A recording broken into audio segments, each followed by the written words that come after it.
los modelos de familia tienen ciertas características y bueno, según la visión que planteaba la maestra, lo que hoy tenemos es una familia con otras características completamente diferentes que, bueno, ella lo explicaba en términos justamente culturales, ¿no? Vamos a ver ahora con el maestro Miguel Ángel. No sé, Miguel, si quieres un poco presentarte. Sí, claro, sí, no, perdón, pero es mejor tener la palabra, ¿no? ¿Qué tal, muchachos? ¿Cómo están? Soy Miguel Ángel de León Miranda, soy psicoterapeuta. Me dedico desde hace más de 20 años al trabajo con niños, adolescentes y padres de familia. El deseo de estar aquí con ustedes, para mí es un placer estar el día de hoy. Creo en la actitud de servicio como una virtud en la que uno aprende en la medida que uno está para servir a los demás, y mi intención es esa hoy, venirles a servir, muchachos. Espero llevarlos a una reflexión profunda, espero divertirlos un poco en una parte, pero sobre todo sensibilizarlos, tocarles el corazón, hacerles pensar en algunas cosas que creo que urgen en esta época. Tengo dos maestrías. Tengo una maestría en psicoterapia de niños y adolescentes en la Sociedad Psicoanalítica Mexicana, tengo una maestría en psicoterapia psicoanalítica general, tengo varios estudios, participo periódicamente en el programa Diálogos en Confianza en Canal 11 y en diferentes foros donde me inviten, ahí estoy presente. Pues no sé si podamos empezar. ¿Sí? ¿Me permite? Soy un poco quieto, voy a andar caminando por acá, por allá. Ok.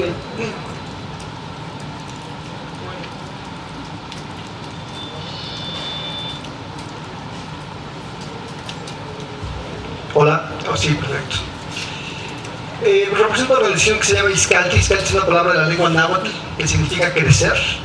El logo de Izcalti está representado por un tronco, una familia, un árbol, ¿no?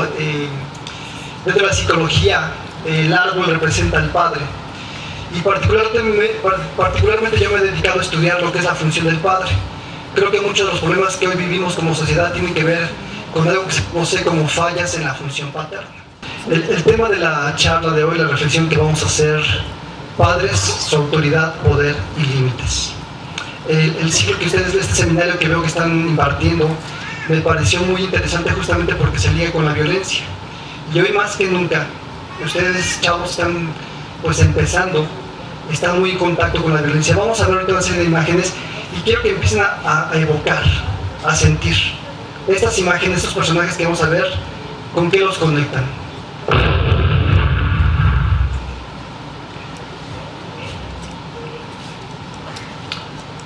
Recordamos este personaje. ¿Me da la que sigue, por favor? El sexenio pasado fue bastante terrible. Todos sabemos la cantidad de muertes que hubo en esta guerra contra el narcotráfico. Me metí a ver un poquito de las estadísticas. Fíjense que hay una red por los derechos de la infancia mexicana que sostiene que hoy día más de 30,000 niños están siendo reclutados por el narco. ¿Sí? Niños de 9, 10, 14, 17 años están siendo captados por el narco y los niños quieren participar en esto. ¿Se acuerdan del Ponchis? ¿Recuerdan ustedes por ahí este personaje, el Ponchis? Es un jovencito de 14 años que grababa a sus víctimas, cómo las asesinaba, cómo las hacía sufrir. Y para él era un orgullo verdaderamente mostrar esto y traerlo por ahí, ¿no? Hace algunos años, no sé si esto hubiera sido posible de encontrar. La DEA nos dice que el narco está reclutando hijos de mexicanos entre 11 y 17 años igualmente, para unirlos a sus filas. En una encuesta que hicieron con niños mexicanos en Michoacán, a un chiquillo le preguntaron, él Orondo decía: yo quiero ser narcotraficante. Dice: ¿y por qué? Y el niño dijo: prefiero vivir 5 años como rey que 50 años como güey.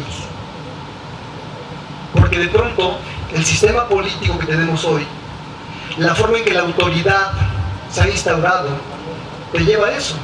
Les decía hace rato, no sé si los niños están ahí porque son víctimas de una sociedad, de un sistema que los empuja ahí, o los niños están ahí porque lo eligieron, porque desean estar ahí, porque disfrutan matar, porque disfrutan robar, porque disfrutan tener cosas fáciles, rápidas, entre comillas. Esa es una de las primeras cuestiones que tendremos que empezar a plantearnos nosotros, porque además es el reto que a ustedes como profesionales les queda por delante, ¿sí? Es un problema neto de hoy día, muchachos. Otro jovencito por ahí, hubo un concurso, la Comisión de Derechos Humanos de Michoacán hizo un concurso de dibujos y el tema fue el México que vivo yo, que yo vivo hoy. No sé, en otra época a lo mejor se hacían personajes, ¿no? Bob Esponja, Batman. Los niños hoy están dibujando a los Zetas. Varios niños hicieron un comando de los Zetas. Los héroes hoy son los Zetas, ¿no? Y entonces va planteando ahí qué es lo que uno imagina, espera o desea para cuando seas grande. Porque claro, tú ves a un Zeta que llega con una camionetota, una viejototota, ¿no? Unos billetotas, relojotes, billetote. Pues claro, yo también quiero ser Zeta, ¿cómo no? Sí. Nos da la que sigue, por favor. Bueno, para entender este punto, yo me he revolcado mucho pensando, bueno, ¿qué ha pasado? ¿Por qué esto, al paso del tiempo, nos ha llevado a perder con una serie de valores? ¿Qué ha sucedido con la familia? Antiguamente, muchachos, el poder del padre, el padre, tenía un poder casi absoluto. Fíjense, en la antigua Roma, ser el padre era ser la voz de la ley. En esa época, cuando tú tenías un hijo, tú podías decidir, en el momento del nacimiento, si ese hijo vivía o moría. La vivencia era esta. La comadrona estaba recibiendo al crío nuevo. El hombre se acercaba, ¿sí? Veía desde lejos, sacaba al niño y la mujer lo colocaba en el piso. El padre se acercaba, lo miraba, se arrodillaba y lo levantaba. Si él hacía este acto simbólico, representaba que lo reconocía como su hijo. Y a partir de ese momento el padre le otorgaría todos los beneficios a este muchacho. Pero si él pensaba que la mujer había sido infiel, que el hijo no tenía el linaje, la fuerza, la perfección que él deseaba, lo exponía. Exponía, quería decir ponerlo en el quicio de la puerta, en la calle, lo tiraban a la basura, ¿sí? Para que se lo comieran los perros, para que fuera esclavo. El poder del padre en esa época era así. Obviamente esto ha cambiado mucho, afortunadamente al paso de los años ha cambiado, y hoy somos bastante diferentes. Sin embargo, todavía hay un juego ahí del padre confuso. Les decía que yo me preguntaba, bueno, ¿qué ha pasado? ¿Por qué el poder en México? Si hay una prueba psicológica donde le preguntas a los niños, ¿para qué sirven los policías? El niño tendría que responder, para protegerte, para cuidar. Bueno, y varios de mis niños me responden, para robar. Y tendría yo que poner la respuesta mal, pero en el contexto que vivimos, está bien, porque es una realidad que todos hemos probado de una u otra forma, ¿sí? Entonces esto me llevó a recordar un poco de esto. ¿Conocen a este personaje? Díaz Ordaz. Fíjense, él gobernó en la época del 60 al 74. Vamos a ver un poquito de su historia. ¿Me da la imagen, por favor?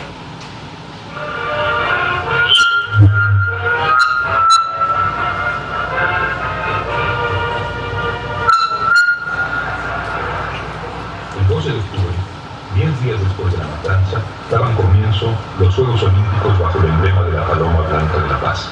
Minutos antes de que Díaz Ordaz los inaugurara, un grupo de asistentes al estadio de la ciudad universitaria hizo volar sobre el palco presidencial un gran papalote que representaba una paloma negra. Cuando Octavio Paz recibió la noticia de la matanza de Tlatelolco, renunció como embajador de México en la India. Lázaro Cárdenas no podía creer que los soldados de la revolución hubiesen usado sus armas contra los estudiantes. Un año después, al rendir su quinto informe de gobierno, Díaz Ordaz se refirió con detenimiento a los sucesos del 2 de octubre. Asumo íntegramente la responsabilidad personal, ética, social, jurídica, política e histórica por las decisiones del gobierno en relación con los sucesos del año pasado.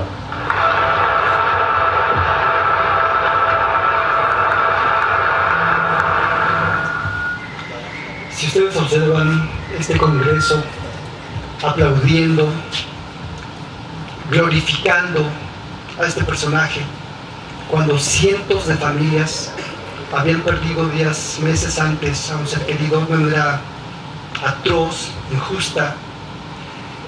En esa época esa era la imagen de la ley, de la autoridad. Este dedo que decía aquí es, y se hace de esta forma, punto. ¿Sí?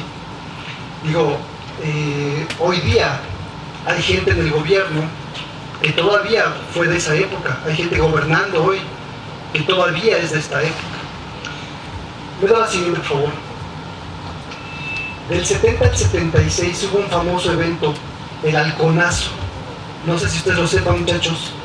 Este señor, en el 68, en la matanza de Tlatelolco, era el secretario de Gobernación. Posteriormente toma la presidencia y él más o menos se dirige de esta forma. Nos da la que sigue, por favor. La década de los 70 inicia en México a la sombra de los sucesos de Tlatelolco. Decenas de líderes estudiantiles permanecen 3 años en la cárcel, sometidos a juicios arbitrarios.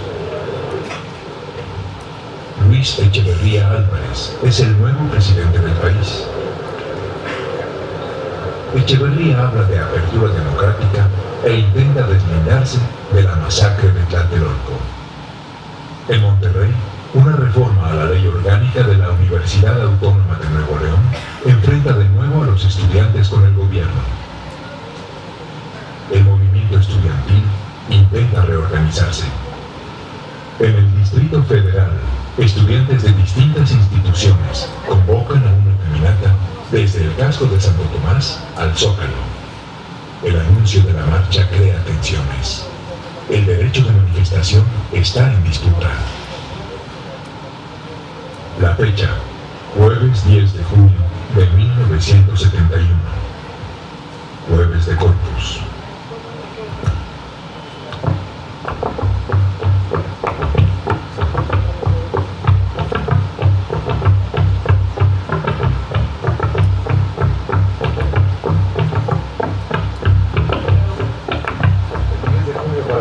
Eran, después de 3 años de esfuerzo, de estar trabajando y organizando a la gente y haciéndole ver que no había sido una derrota, que nos habían aplastado, pero no nos habían derrotado.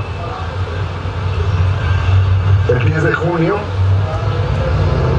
era el primer intento serio, fuerte, de salir a las calles sin armas, solo con nuestras ideas y nuestro espíritu de lucha. El cuestionamiento aquí es, ¿por qué cuando un grupo de jóvenes salen a expresarse, a protestar, a retar a la autoridad, que además es lo normal y lo esperado para un adolescente? El adolescente que no es irreverente, contestatario, retador, no está muy sano, ¿eh?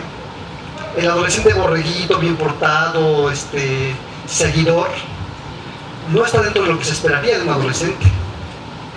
Y la respuesta en este momento por parte del gobierno, de la máxima autoridad, fue infiltrar personas para provocar una gresca, un pleito y echarle la culpa a los estudiantes. La que sigue, por favor. En el 74 entra este señor, nos das una más, por favor, que además se le liga con esta bella mujer, que en esa época era el famoso cine de ficheras, y bueno, realmente una mujer guapísima.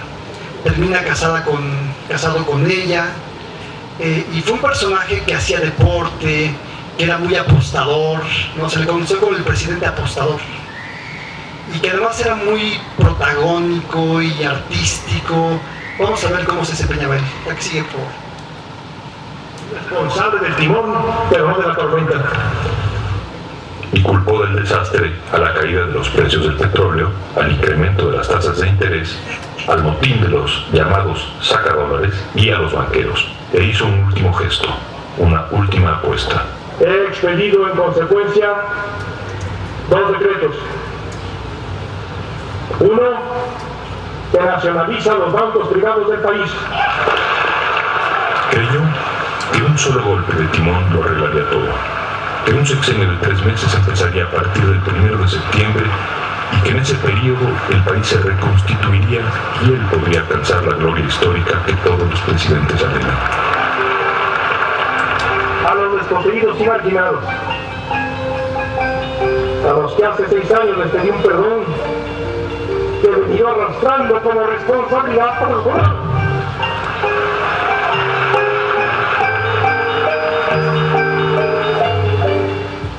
Este personaje tuvo una frase que ahora me parece risible, ridícula, cómica. Dijo: defenderé al peso como un perro. Y fue la época en que la devaluación fue terrible, ¿no? Estas eran las imágenes de autoridad de los 60s, de los 70s, ¿sí? Ustedes imagínense lo que para los jóvenes de esa época, ambiciosos de crecer, desarrollarse. Yo recuerdo que mi padre era taxista y estábamos juntando para irnos a Estados Unidos a conocer, porque era así el sueño dorado. Toda nuestra familia tenía una posición económica mejor que la nuestra y estábamos ya a punto de conseguir la cantidad necesaria para ir. Y viene su devaluación de este señor y adiós nuestro viaje, ¿no? Nuestra idea, nuestro sueño. Bueno, en esa pequeñez nuestra hubo gente que perdió negocios, que perdió oportunidades de estudio, de desarrollo, de crecimiento, ¿sale? En este discurso loco, defenderé el peso como un perro y pácatelas. Recibes una patada por la cola como un perro cuando se te cae toda la economía del país. La que sigue, por favor. A los 80s, una más, por favor, otra más. Pues bueno, se asesina incluso este personaje, ¿recuerdan? ¿No? Se liga este señor, entra a la cárcel, que ahora le acaban de regresar sus milloncitos de pesos, después de varios años en la cárcel, se le ligó ahí con su amante. Y nuevamente esta imagen del poder y de la autoridad, desde el lado político, que es además la autoridad más visible, está muy cuestionada. La siguiente, por favor. Tenemos también otro personaje más, porque de pronto uno dice, bueno, ¿en quién confío? ¿A dónde miro? Este sí es el bueno. Y ahí cachan al señor de las ligas, ¿no? Una más, por favor. Bueno, volteamos a la iglesia. ¿Saben quién es? Este es uno de los líderes religiosos más importantes que ha habido en México y finalmente fue descubierto como pederasta después de años.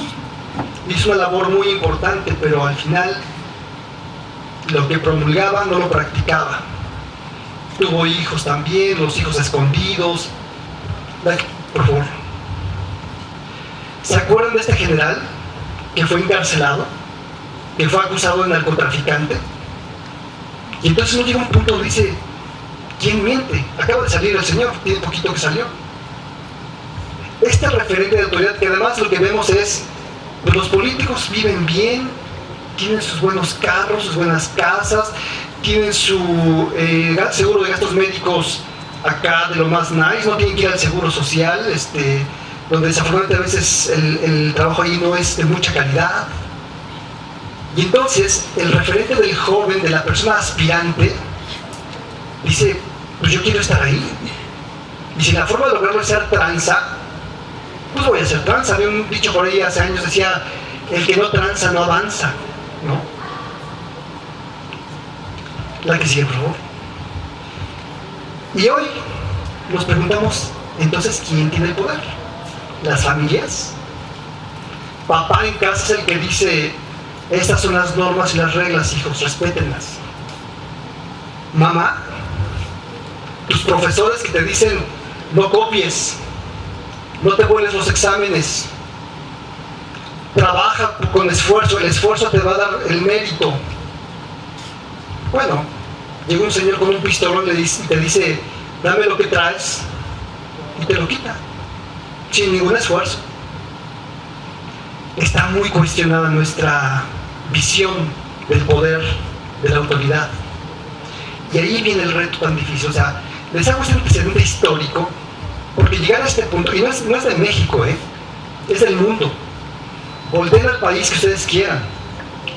Vivimos una época enfermos de narcisismo. El ser humano hoy por hoy es muy narcisista, muy egocéntrico. El sentido de empatía se está perdiendo, muchachos. Y es labor de ustedes, principalmente, empezar a trabajar ahí. Primero, no hay que taparnos los ojos. Dicen que el 50% de la solución de un problema es reconocer que hay un problema, y tienen un problema muy grave. Resultado de mi generación, de la generación de mis padres, de la generación de mis abuelos. Seguramente porque muchos de ellos no tuvieron el valor para decirle a alguien: hey, ahora critican mucho a los profesores. Algunos de ellos yo los critico también. Yo recuerdo un profesor, que para mí no era profesor, llegaba ebrio al salón. Su clase era dictarnos un cuaderno viejo de historia, todo el año. Su cuaderno viejo lo leernos, eso no es un maestro. Pero la verdad es que sí, el sentido de autoridad está perdido. ¿Quién es autoridad? ¿Cómo se es autoridad? ¿Dando garrotazos? ¿Siendo condescendiente? Pero la que sigue, por favor. Mi abuela decía: habría que acabar con los uniformes que le dan autoridad a cualquiera, que es un general desnudo. Y tenía razón, y tenía derecho a hablar de esto, porque estuvo casada con un coronel que era realmente un hombre valiente, solamente le tenía miedo a los pendejos. Un día le pregunté por qué, y me dijo: porque son muchos. No hay forma de cubrir semejante frente. Y por temprano que te levantes, a donde vayas ya está lleno de pendejos.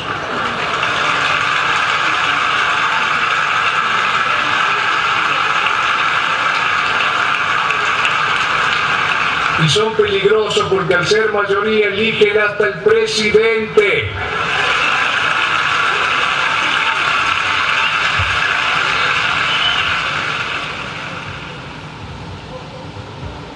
Facundo Cabral, ¿quién no lo recuerda?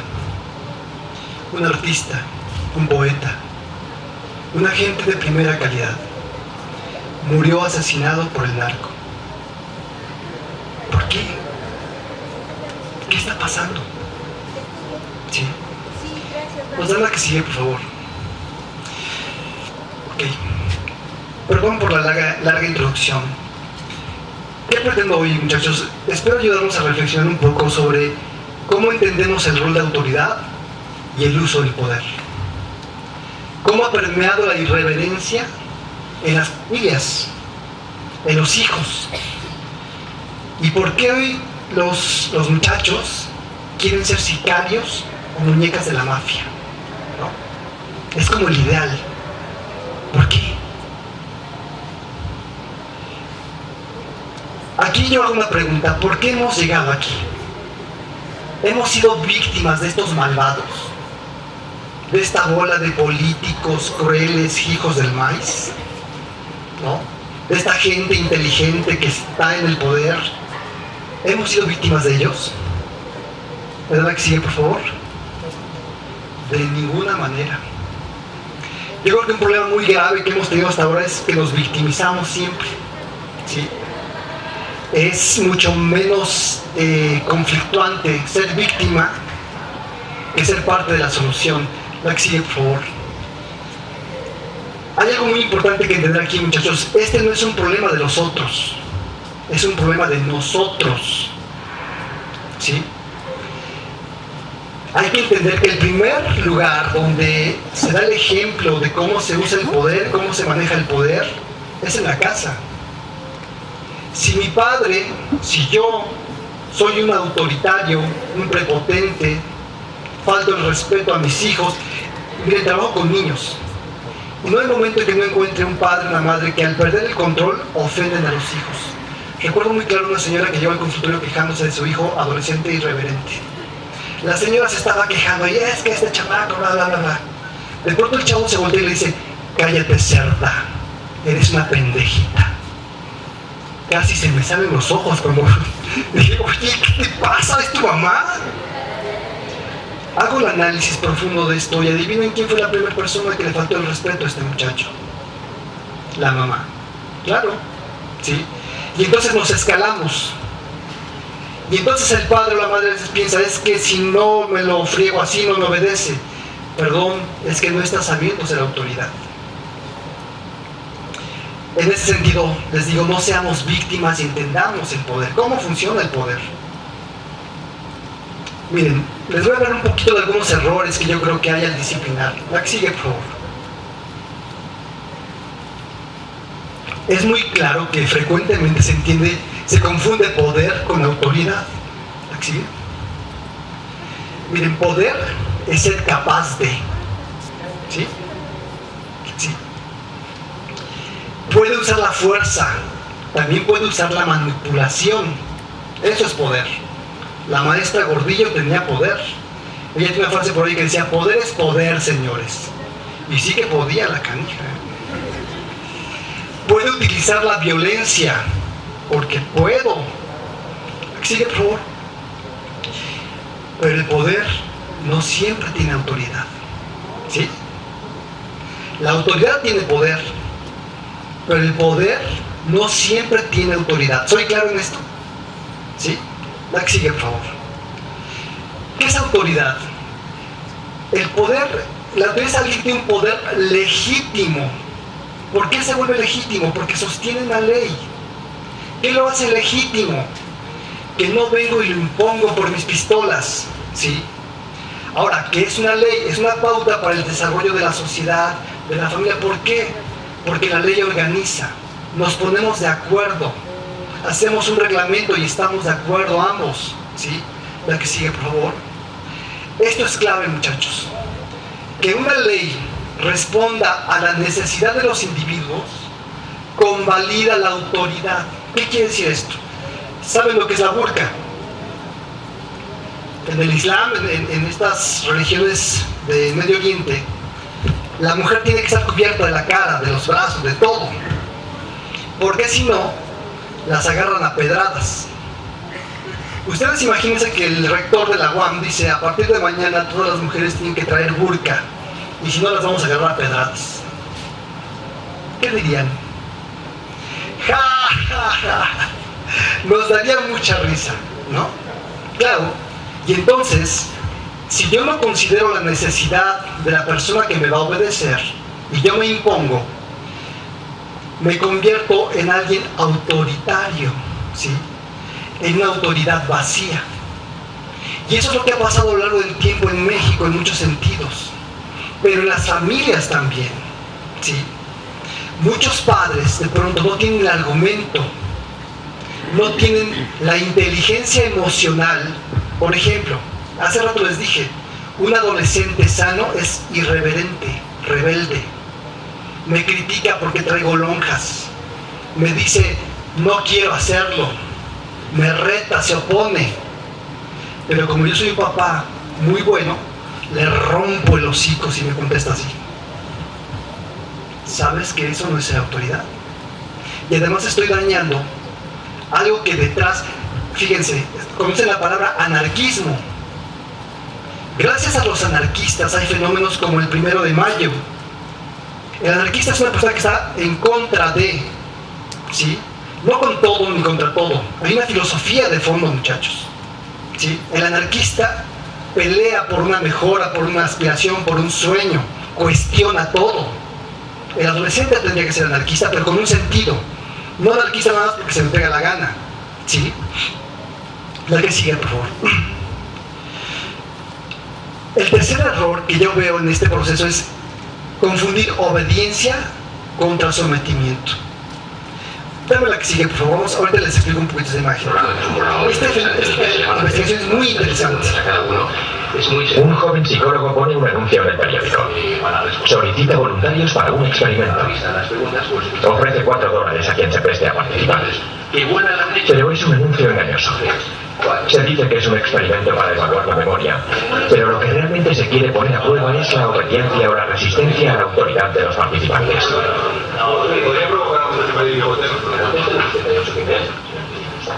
A cada voluntario se le empareja con otra persona y se les asigna un rol al azar. Uno será el profesor y el otro el aprendiz. A continuación se les pone en habitaciones separadas.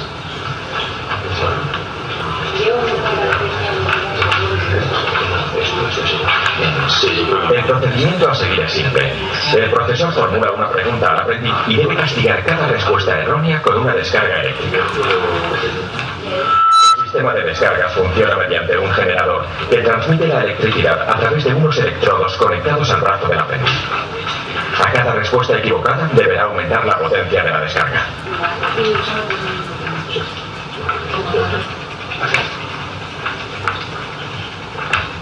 Para demostrarle que el mecanismo funciona, el investigador aplica al profesor la descarga de mínima potencia.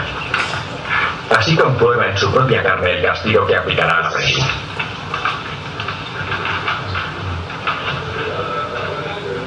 Vale.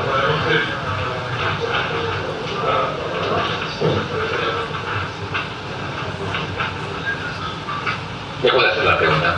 El investigador, con su bata blanca, es quien da las instrucciones.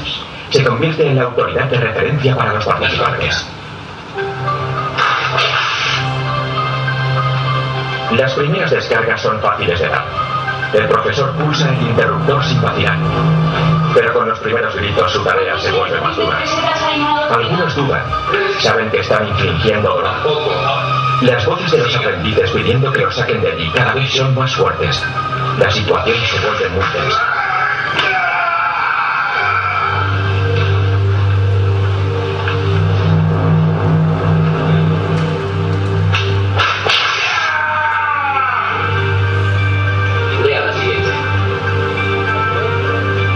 Cuando alguno de los profesores manifiesta su intención de abandonar, el investigador le insiste sin ni siquiera alzar la voz.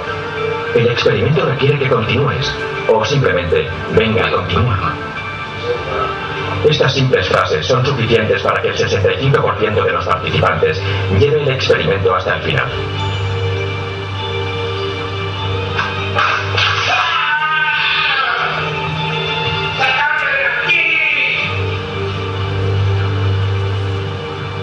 ¿Tiene el interruptor? No. No lo voy a hacer. Solo unos pocos deciden que no quieren seguir adelante.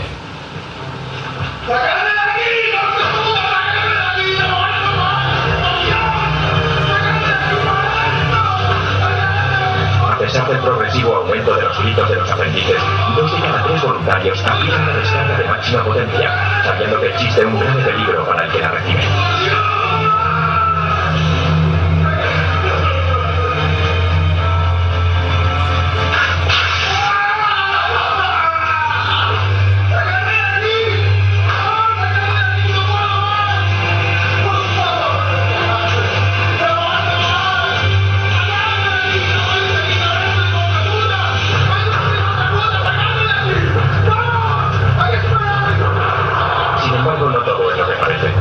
Lo que no sabrá el voluntario hasta finalizar el experimento es que su pareja, el aprendiz, solo es un actor. Sus gritos y súplicas son pura comedia.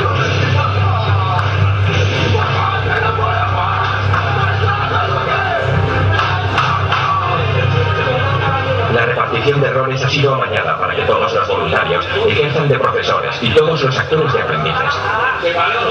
Es una estrategia para que los voluntarios piensen que es a sus compañeros a los que se está poniendo a prueba. Este experimento se llevó a cabo en la Universidad de Yale a principios de los años 60. A pesar del truco, los resultados son muy reveladores. Muchos encuentran en este experimento una explicación a la obediencia ciega de la mayoría de alemanes durante el nazismo. Sometidos a la autoridad, personas normales y corrientes pueden llegar a actuar con una crueldad extrema. El secreto es desprenderse de la responsabilidad. Libres del sentido de culpa, aparece el lado más oscuro de la naturaleza humana.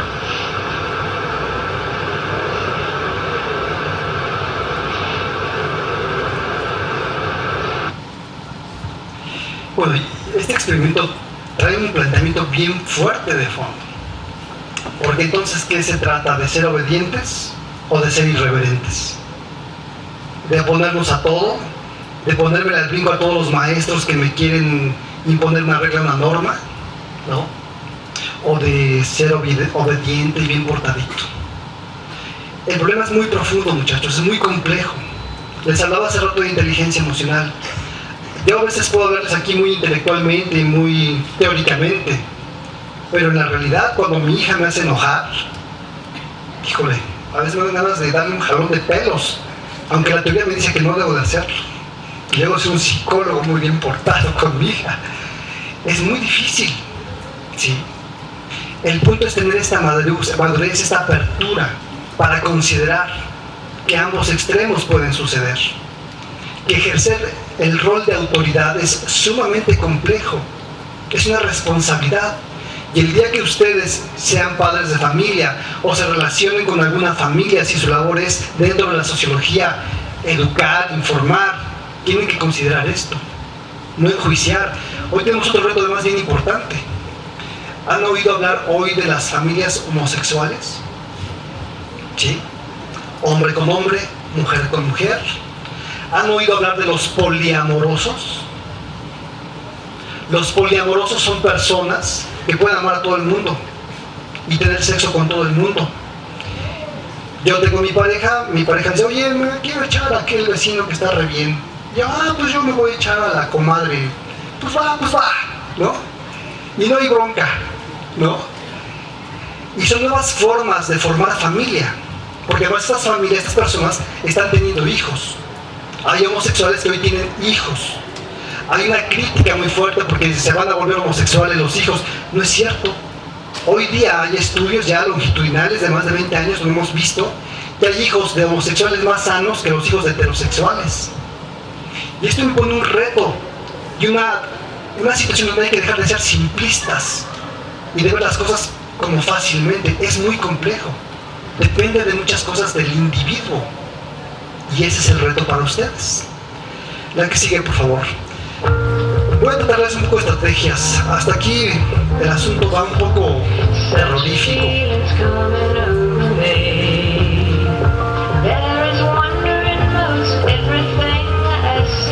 Este ratoncito ahí explorando, buscando su alimento.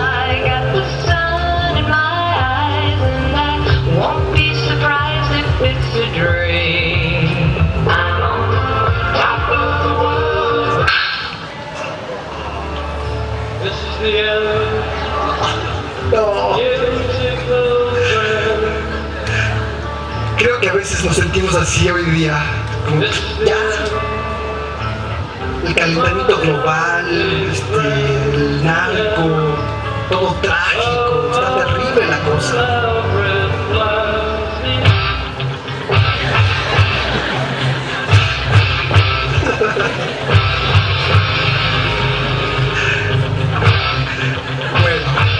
Que sigue, por favor.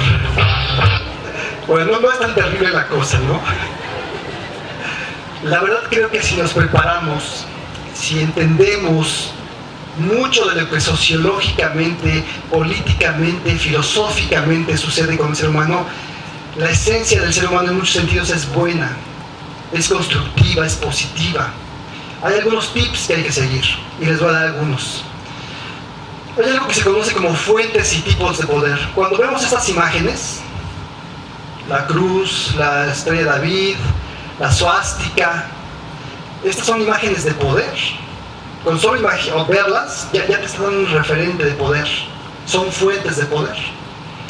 Miren, diferentes teóricos hablan, por ejemplo, uno de las fuentes o tipos de poder está el poder amenazador y está representado por el palo, ¿no?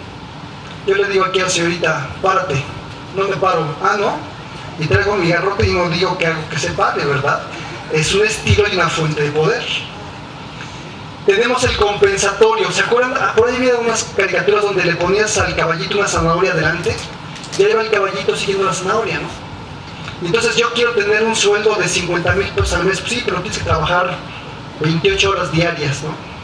Quién sabe dónde saco las 28, pero bueno, voy a hacerlo porque quiero mis 50,000 pesos, ¿no? Tenemos el integrador, que se representa por el abrazo, ¿sí?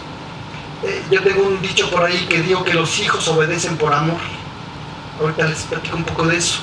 Está el condicionado, que está representado por el ícono. Si ustedes más chiquillos veían, no sé quiénes eran en su época, Zac Efron, ahora el Bieber, ¿no? Las niñas se andaban quitando los chones por el Bieber y vaya que tenía poder el hombre, ¿no? Que tiene poder el chiquillo.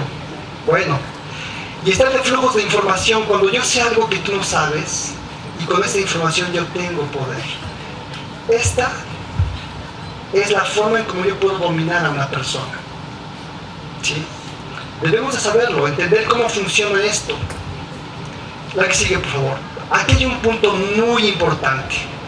Les voy a pedir primero a todos, en este instante, vean mi dedo, de inmediato, todos, rápido, ya. Qué poderosos son. No, claro que no. Cuando uno piensa que uno tiene el poder, si yo creo que soy el poder, estoy perdido.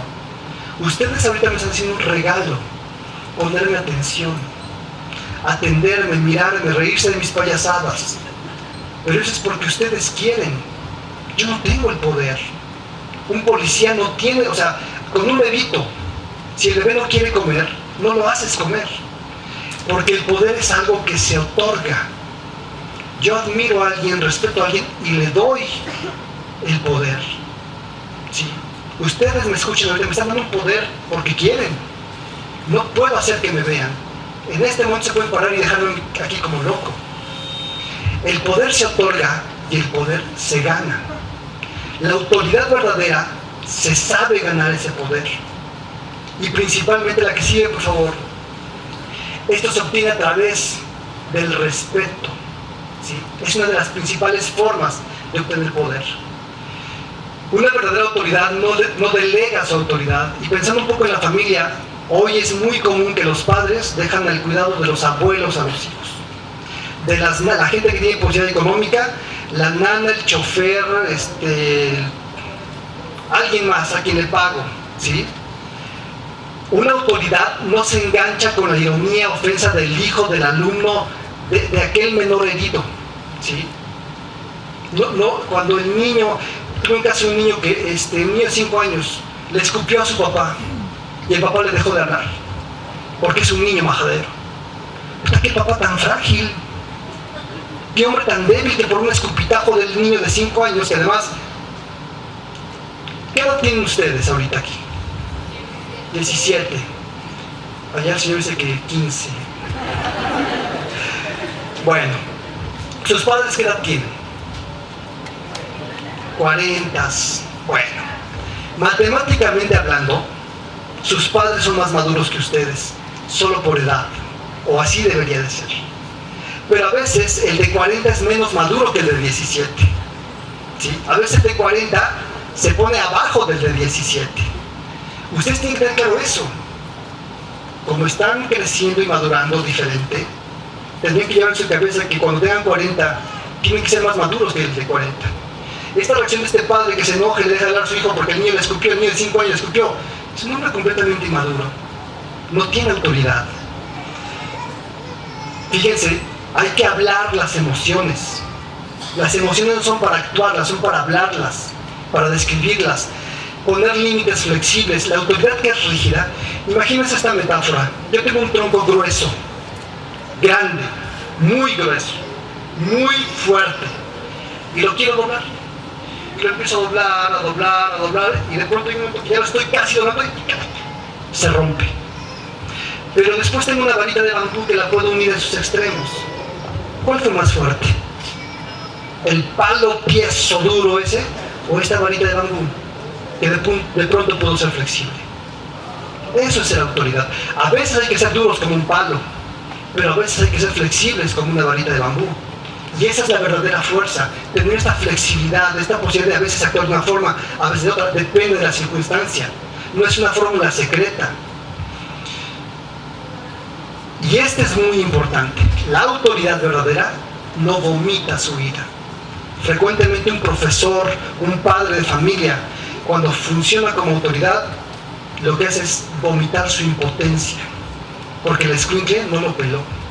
Porque me dejó hablando como loco. Porque se burló de mí. El otro día me tocó ver un video de unos chamacos adolescentes en YouTube. Traen una cámara y se lo ponen en la falda abajo de la maestra, ¿no? Y ahí les van filmando los calzones y la cola de la maestra, ¿no? Y luego la suben al YouTube.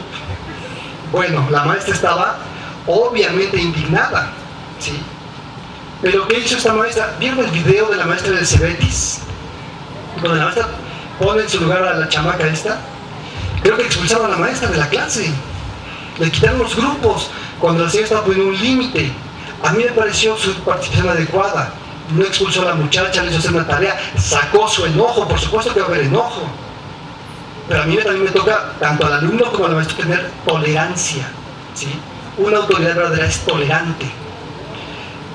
La que sigue, por favor. La fórmula secreta, muchachos, algo así, un tip rapidísimo, a los maestros que estén por aquí. Siempre hay que definir reglas. La que sigue, por favor. Si yo conozco las reglas, entonces tengo cierto nivel de responsabilidad ya. Si me las llegan y me la ponen de pronto, oye, espérame, ni la conocía. 2, hay que notificarlas, de preferencia tenerlas visibles, los reglamentos, los manuales, que se conozcan, que se vean. Hay que buscar siempre estimular comportamientos positivos, ¿no? Hay profesores, padres de familia que son muy dados a castigar todo el tiempo. Eso no funciona. Este término de consecuencias es muy importante cuando uno juega como autoridad. ¿Por qué? Si yo hablo de premios y castigos, soy un maestro, un papá bueno o malo. Si yo hablo de consecuencias, yo le estoy diciendo, tú tienes un poder de elección. Y por tus elecciones, por ese poder que tú tienes, vas a tener consecuencias positivas o negativas, como me pasa a mí. Si yo me paso el alto, igual llego más rápido, pero igual choco y tengo un accidente, pero igual me agarra la policía. Las posibilidades son amplias, es mi decisión elegir. Bueno, cuando yo enseño a un niño, a un estudiante, a un alumno, que él tiene que elegir qué consecuencias quiere tener, el poder está en él, yo no castigo, yo no premio, tú eliges, ¿sale? Obviamente cuando es autoridad no tiene que pelear, las reglas están claras, están establecidas, se dan consecuencias lógicas. La que sigue, por favor. Es muy importante aplicarlas sin enojo. Cuando tú las aplicas con enojo, ya llega una carga ahí donde te vas a enganchar y puede haber lo que se llama una escalada. Yo me enojo, grito, el otro se enoja, grita, y ahí nos vamos y no nos comunicamos. La que sigue, por favor. Cuando logramos esto, entonces seremos autoridad. La siguiente. Miren, para poder lograr un cambio importante en el sistema social que tenemos, yo creo en esto. Definir los valores, para mí es un punto clave. Yo hoy estoy aquí, muchachos, compartiéndoles mi tiempo, lo que he estudiado, porque me gusta. Porque siento que puedo hacerles un bien. Mi intención hoy estar aquí es hacerles un bien. No sé si lo logro, pero esa es mi intención, ¿sí? Y pienso que ustedes están aquí también por lo mismo, porque quieren aprender, porque quieren hacer un bien a nuestra sociedad. Bueno, ahí esta visión ya nos está uniendo, ¿sí? Si yo como persona vengo aquí porque se me pega la gana, porque quiero, y tú estás aquí porque se te pega la gana y porque quieres, la que sigue, por favor. Cuando nos dirigimos a nuestros valores, ¿sí? Tú le vas a las Chivas, yo también, o a la América, yo también. Esto hace que nos acerquemos, y esto genera algo que se llama sinergia. Podemos lograr algo que yo solo no podría hacer, ¿sí? En la medida que compartimos valores y principios, vamos por eso y conseguimos cosas mucho más fáciles, ¿no? Por ahí, como reflexiones finales, tengo algunas ideas aquí. Dice, el bien se alimenta de sí mismo, el mal se destruye a sí mismo, ¿sí? Es una regla que hay por ahí. Que mejor uno no pida aquello que nunca dio. Una autoridad que quiere respeto, que no lo pida si no lo ha dado. Dice, Facundo Cabral dice esto, si los malos supieran qué buen negocio es ser bueno, serían buenos aunque sea por negocio. Y aquí yo cierro con algo muy importante. Hoy día, muchachos, ser ético genera dinero. Hoy día estamos tan ávidos de profesionales éticos, de empresas éticas, de compañías que nos den confianza, que ser ético cuesta. Y ojalá que por interés, por lo menos, busquemos ser éticos y generar una mejor sociedad, muchachos. Si quieren que hagamos algunas preguntas, yo cierro con esto. No sé si quieren que compartamos un poquito, algunas preguntas, respuestas, y peloteamos un poquito acá.